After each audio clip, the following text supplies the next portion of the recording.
Oke, hari ini kita bakal bahas sesuatu yang sadar nggak sadar kita semua alamin setiap hari. Judulnya Suara Rakyat di Era Algoritma. Dan ya, kita akan ngebongkar gimana caranya kode-kode yang nggak kelihatan di layar HP kita itu diem-diem lagi nulis ulang aturan main demokrasi. Coba deh, pernah nggak sih kalian ngerasa gini? Baru aja ngobrolin atau bahkan cuma mikirin sesuatu, tiba-tiba iklan soal itu muncul di feed kalian. Serem kan? Rasanya kayak ada yang lagi ngintip isi kepala kita. Nah, tapi jangan salah ya, ini tuh bukan cuma soal iklan sepatu yang ngejar-ngejar kita kemana-mana. Masalahnya jauh lebih dalam dari itu. Ini soal siapa yang mengendalikan apa yang kita pikirkan, apa yang kita yakini. Ini pada dasarnya adalah sebuah pertarungan kekuasaan. Oke, sekarang mari kita selami lebih dalam lagi. Kita mulai dari tempat yang paling kita kenal, feed media sosial kita. Percaya atau enggak, ini adalah arena pertarungan yang baru, tempat kekuasaan itu diperebutkan. Dan senjata utama yang mereka pakai namanya ekonomi dopamin. Jadi gini, platform-platform ini tuh pada dasarnya kayak mesin slot digital raksasa. Mereka nggak jual produk, tapi mereka jual harapan. Tiap kali kita scroll ke bawah atau refresh feed, itu sama aja kayak kita lagi narik tuas mesin slot. Otak kita nungguin hadiah dopamin berikutnya. Dan sama kayak judi, ini memang dirancang biar kita ketagihan. Nah, di sini kita bisa lihat sihir di baliknya dibongkar. Coba perhatikan deh, gimana setiap elemen itu dirancang buat mencet tombol-tombol psikologis di kepala kita. Mulai dari rasa penasaran yang bikin kita scrolling terus-terusan, sampai tekanan biar kita ikut-ikutan sama mayoritas, cuma gara-gara lihat jumlah likes. Ini semua bukan kebetulan ya.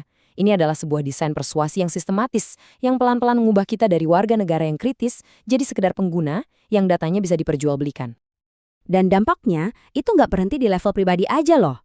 Yuk kita lihat gimana semua ini mengubah panggung politik kita secara keseluruhan. Ini membawa kita ke sebuah konsep yang terus terang agak mengerikan, pasca demokrasi. Coba bayangin deh, semua ritual demokrasi kayak pemilu itu masih ada, gedungnya masih megah berdiri, tapi di dalamnya kosong. Kekuasaan yang asli udah pindah tangan, keputusan-keputusan paling penting itu nggak lagi dibuat oleh wakil rakyat, tapi di ruang rapat tertutup oleh segelintir elit yang nggak perlu bertanggung jawab ke siapa-siapa. Lihat deh perbedaannya, kontras banget kan? Di satu sisi ada demokrasi ideal, ada debat publik, warganya aktif dan kritis. Nah, di sisi lain ada pasca demokrasi. Kita, rakyat, cuma jadi penonton pasif, jadi target iklan politik. Sementara itu, keputusan yang beneran penting dibuat di belakang layar. Kedaulatan kita jadinya cuma ilusi partisipasi aja. Oke, jadi pertanyaannya, gimana caranya para elit ini mengendalikan narasi di panggung yang udah kosong itu? Nah, disinilah kita masuk ke inti dari manipulasi digital.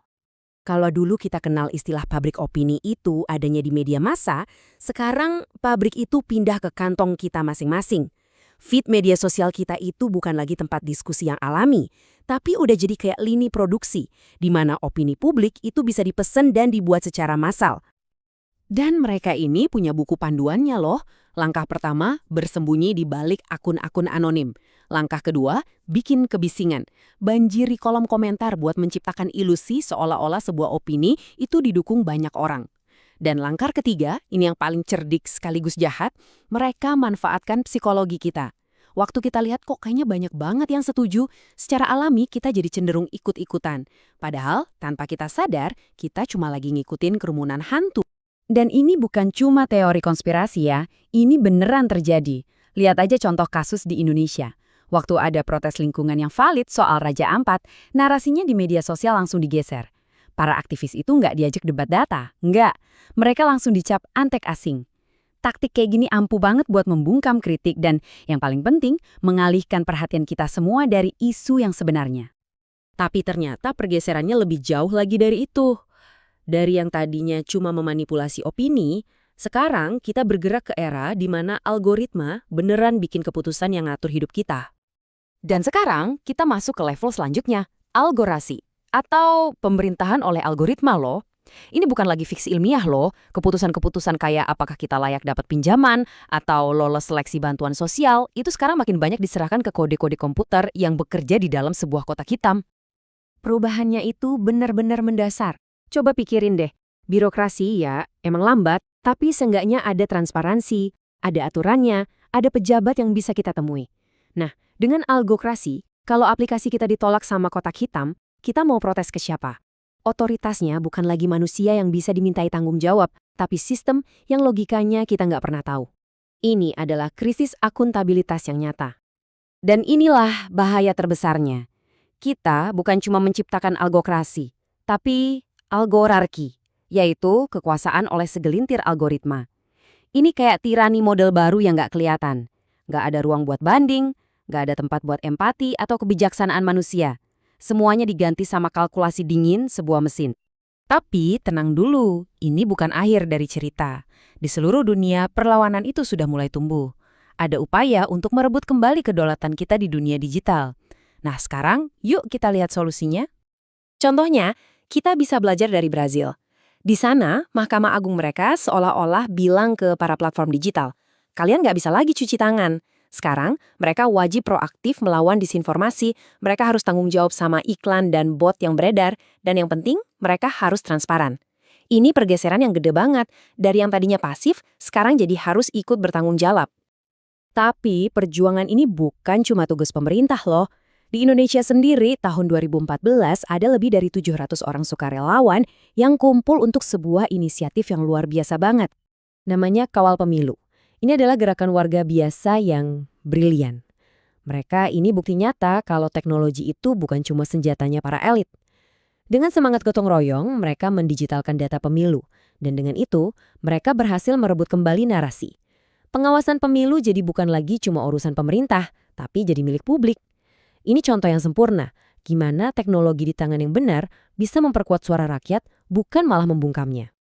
Nah, untuk kedepannya, Indonesia jelas butuh strategi yang komprehensif.